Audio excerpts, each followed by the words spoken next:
இன்றைக்கி நம்ம சைட்டில் பேஸ்மெண்ட் கம்ப்ளீட் பண்ண போகிறோம். ஸோ இது அதுக்கு முன்னாடி என்ன பண்ணணும் அப்படின்னா, இந்த டெர்மினேட்டர் ஆன்டி டெர்மைட் இதை யூஸ் பண்ணி வந்து நம்ம 1 லிட்டருக்கு 50 லிட்டர் வாட்டர், ஸோ அந்த ரேஷியோவில் வந்து மிக்ஸ் பண்ணிவிட்டு சாயில் வந்து பேஸ்மெண்ட்டில் ஃபுல்லாக லெவலிங் பண்ணதுக்கப்புறம் கடப்பாரை யூஸ் பண்ணி ஒரு அடிக்கு ஒரு அடி ஒரு ஹோல் போட்டு, ஸோ அதில் வந்து நம்ம இது ஃபில் பண்ண போகிறோம். ஃபில் பண்ணிவிட்டு அதுக்கப்புறம் மெட்டல் காங்கிரீட் இல்லாட்டி 1.5 ஜல்லின்னு சொல்லுவாங்க, அது யூஸ் பண்ணி நம்ம பேஸ்மெண்ட் ஒர்க் கம்ப்ளீட் பண்ண போகிறோம்.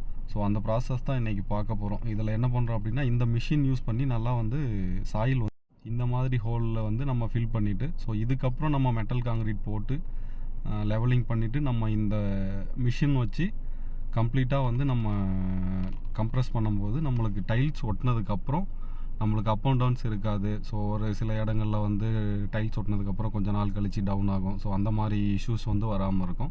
ஸோ இதோட பர்பஸ் இந்த ப்ராசஸ்க்கு முன்னாடி இந்த எத்ரேமன்னு சொல்லுவோம். இந்த மிஷின் வச்சு நம்ம சாயில் வந்து நல்லா கம்ப்ரெஸ் பண்ணும்போது நம்மளுக்கு லூசன் சாயில் இல்லாமல் நல்ல ஸ்ட்ரென்த் ஆகிக்கும். ஸோ இதுக்கப்புறம் வந்து நம்ம மெட்டல் காங்கிரீட் போடும்போது நம்மளுக்கு டைல்ஸ் ஓட்டும் போது எந்த ஒரு அப் அண்ட் டவுன்ஸ் இல்லாமல் இருக்கும். ஸோ இந்த மாதிரி என்கொயரிஸ்க்கு வந்து நம்ம ஸ்க்ரீனில் தெரிகிற நம்பருக்கு வந்து காண்டாக்ட் பண்ணுங்கள்.